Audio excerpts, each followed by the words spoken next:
So today, in this subject, Bhagavad Gita and Managerial Effectiveness, today I'll take Module 3. Module 3 I'll start now, and after I complete Module 3, then we shall start revising from the beginning, and I'll check your presentation, and 2 minutes, 3 minutes you will also be presenting.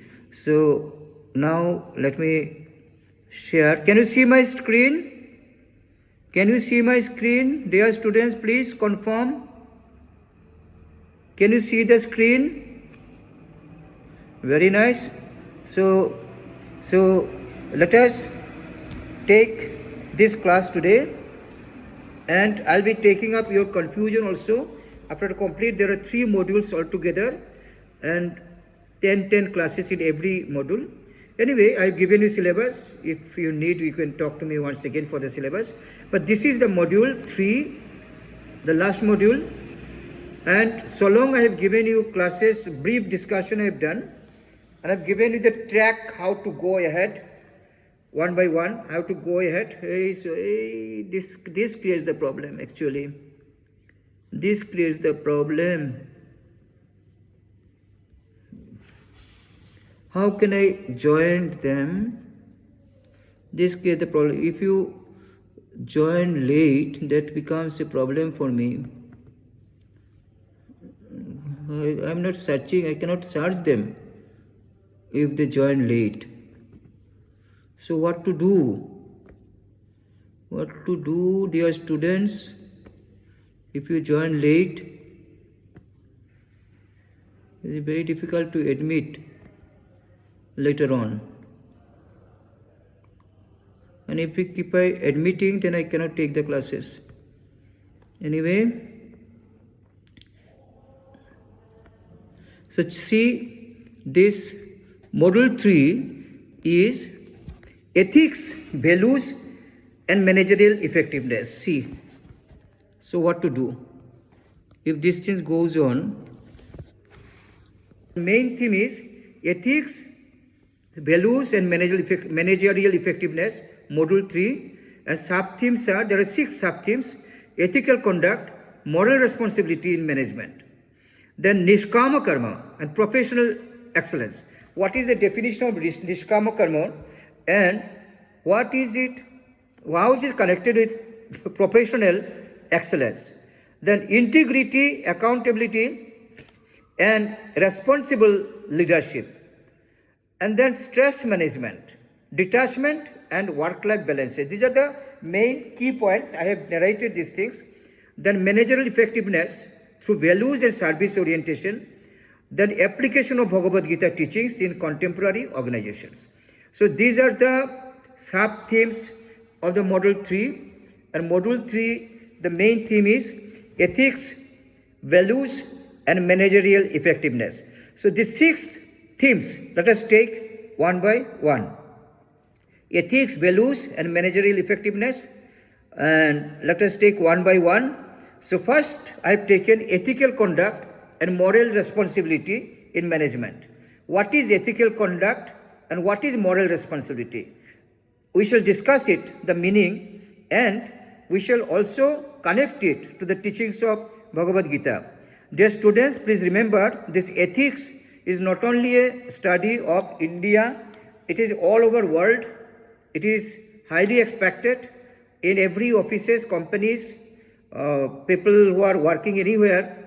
This is very important. Don't think the topic that I am teaching is only Indian. This is a global topic. So we have to understand what is ethics. And here I'll be teaching you very briefly, but you can increase the note by studying more, and you can write of your own in this line. What I am doing, I am just explaining in a very brief way what is what. So first thing I have taken the meaning of ethics. What is ethics? See, ethics means doing what is right, and doing what is right, fair and honest in all situations. Ethics is that thing which is right in all situations, fair and honest in all situations. So again, someone has joined. Doing what is right, what is fair and what is honest in all situations. You may feel something right in your circumstances, but that may not be right in every situation. You may think something fair in your situation. If it is not fair in all situations, it is not ethics. If you think something is honest in your situation, it should be honest in every situation, all situations. Only then it will be ethics. Ethics is very nicely, it's a Greek word, ethikos, from that is a come. You can go to the root and find out ethics meaning and how it has come. And this ethics, is the essence of all the religions put together. It means the common thing in all the religions. All the religions, if you take the common things, which is right, that will be ethics. Because there are lots of differences between different religions. And that is okay only, every religion going own faith, belief system. But you take up the common things in every religion. And that is ethics. And that is, in global demand. In business, in commerce, in management, in everything. This ethics is very, very important. And there are lots of studies on ethics in every country, almost every country, there are institutions for ethics. And not only in India, in Canada, in USA, in UK, many other countries. And they are also studying on ethics. And I can give you one example of UK. There is a UK Institute of Ethics. Ethics Institute of UK. Their main motto, you'll be very happy to know, the main motto of Institute of Ethics in UK is doing business ethically makes for better business. What does it mean? If you do the business ethically, any business, you can do more business. If you do the business unethically, you cannot do more business. You have to stop somewhere if you do unethical things. And you also understand, there are a lot of corporate scams in India, lots of corporate scams all over the world. You can in future, if you go for research, you can go for research these things. Now it is not time to narrate all these stories because my topic is limited. But I can give you the idea that lots of scams are there. Lots of, SCM scams, you understand, corruptions. And due to not following ethics, many business organizations have collapsed. Many business organizations all over the world have collapsed. Collapsed, finished, damaged, broken. What you say, e.g. English. So that is the importance of ethics. That's very, very important. That's why all over the world, people are going for learning ethics and following ethics and maintaining ethics in the organization. So you learn more about meanings of ethics. And ethical conduct, what is ethical conduct in management? Ethical conduct, what does it exactly mean? Managers should, I've given it very brief. If you want to know what is ethical conduct, managers should be honest in decision making. Managers should be making decision honestly. So managers should know what is honesty, what is ethics, only then they can make ethical decisions. So that is the thing, ethical conduct. These are written in company laws, these are written in Act, also Corporate Companies Act, and various acts are given, these things. It is not that only you are learning something from Hindu Dharma like that. No. It's something universal, that honesty. Nothing to do with any sort of religious sort of things. It's a common thing. Everybody wants it. And treat employees fairly. If a manager wants to follow ethical conduct, the manager has to treat employees fairly. There should not be anything unfair or bias or corruption or nepotism or favoritism. Should not be there. And we learn it from the teachings of Lord Krishna to Arjuna. When Arjuna was depressed whether to fight against his own people, own teachers who are, wrongdoers. So he was depressed. He said, I'll not fight against my own gurus, own relatives, brothers. But although they have done wrong things, although they are ready to kill me, but I'll get killed, but I'll not do those killings. He said, Arjuna said. Then Lord Krishna said, no, you have to do your work, because karmanni vadikarastu ma phaleshu kadachana ma karma phalur hetur bhunmate sangushta karmani, he said. He also said, jada jadahi dharmasya glanir bhavata. You know this sloka. So he said that you should not do anything unethical.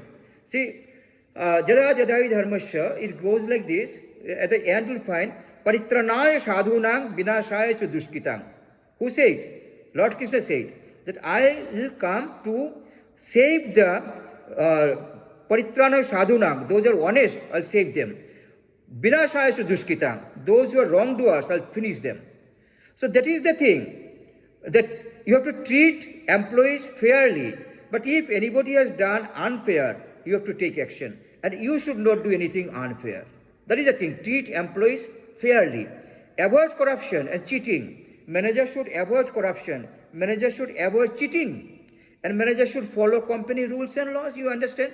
Company managers should follow rules of the company, laws of the company. Only then he will be treated as doing work ethically. So these are the very practical things, dear students. And we can learn these things from Bhagavad Gita, and we can, take the proper decision. There are lots of things, not only this one, lots of things. I've taken only few slokas for this purpose. And what is moral responsibility? See, what is moral responsibility? Moral responsibility means managers are responsible not only for profit. See, managers are not only responsible for profit, they are also responsible for employees' welfare. That is moral responsibility. Managers also think for customer satisfaction. Managers should not concentrate only on the profit. So they should consider, so practical things are there. They are very, very practical things. Managers should think for customer satisfaction also. And there are lots of research. If you study management in future, you can do PhD also on customer satisfaction, all these things. And society, managers should think for society and environment also. And there are lots of laws, environmental laws and all there. You cannot do anything against the social welfare. You have to rather do something for the society. The Companies Act 2013, means 2013, there is a section 135. I told you, according to section 135, company has to spend 2% of the profit on the social responsibility, social services. These are there. So company should abide by these things, not only profit. So what is the example? See, an example I have given. A manager refuses to give bribe even when it delays the project. Suppose you are having a project and project is getting delayed because the other person wants bribe. So the manager, if he gives the bribe, it will not be doing ethically work. But many people are doing it. That's a different thing. So suppose there's a project, there's a government project, there's a contract with the government about something with your own company, and the government officer wants bribe to sign the project.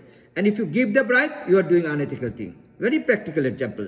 If you refuse to give the bribe, that means you are doing ethical behavior. It shows ethical behavior. So these are the things you have to be conscious. Not only commit to memory these things and write in exam. This is not enough. But you have to always remember these things and act accordingly, work accordingly, become always conscious. And Lord Krishna actually means that consciousness that you are having. That consciousness have to be elevated, have to be awake. It is to be awakened. That consciousness is Lord Krishna is there, Antaryami. So I think this way is the practical things. So whatever Lord Krishna say, you think of your mind and apply there and make your mind energized. Make your mind conscious that mind should not do anything unethical. And what is next topic is what is Nishkama Karma. Nishkama Karma means without desire. Nishkama Karma means without desire. You don't have desire but you are working. Yes, you have, I told you, Karmani Badikarastu Ma Phaleshu Kadachana. Means you have right over the work. You don't have right over the result. Lord Krishna said, you don't have right over the result. But you have to keep on working. You have to keep on working, doing the work without expecting rewards. Now here there is some controversy. Some people say, okay, karma, I understand, work, I understand. But if I don't get the result, what use doing it? Some people confuse that way. Dear students, that is not getting the result. But the thing is that you should not concentrate only on the result, whatever it may be. You should not concentrate only on the profit. You should think other things also. Suppose you are appearing in the exam. Now you concentrate your study, concentrate with your work. That's the most important thing. Now you are working in a company. if you concentrate only on the salary, only on the increment, then your work capacity will be reduced. But if you concentrate on work, a salary will be there, automatic has to be there. If it is not there, then you can take action, you can do whatever you like. But if you are concentrated only with the salary, nothing else, only with the salary, talking that and working and thinking that and enjoying that only without working, then society cannot proceed and you also cannot progress. So that is the Nishkama Karma. Please try to understand. Sometimes if you want, you can again discuss with me, we can discuss commonly what is Nishkama Karma, why it is essential. Ordinarily people think, I have done the work, why should I give up the result? It's my work, I cannot give up the result. But then this sense is different here, dear students. Please try to understand. Means your focus should be on work, because work matters most. In every case, it is true in all countries, all time. That's why teachings of Bhagavad Gita are known as Sanatana, means applicable in all time, all country, all people. There's something very common things. So, and next is Nishkama Karma and professional excellence. How can you connect Nishkama Karma with professional excellence? There may be a question, how can you connect Nishkama Karma with professional excellence? How can you connect these two? See, the key idea, I'm telling you the key idea, very short way. You have to focus on the hard work in everything. You should focus on your duty. You should focus on excellence. Focus these things. Don't focus on salary, promotion, and recognition. Yes, you can say, sir, if I don't get the salary, how can I run the family? Why should I work? Okay, bhai, that is okay. But if you don't do the work properly, if you do not do hard work, if you ignore your own duties, if you do not try for excellence, then one day a time will come, your company will fire you out. This is also possible if you don't show your productivity. Very simple to understand.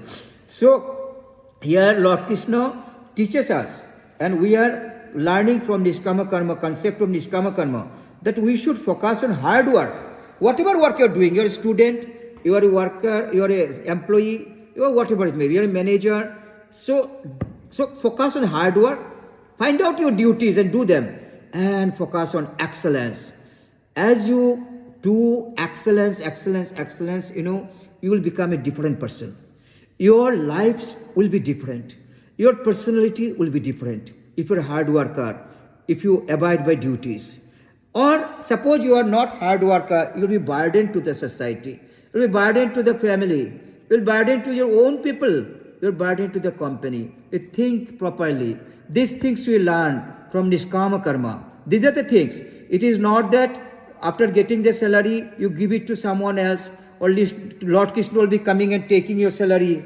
Lord Krishna will take your promotion or recognition. No, it's not that.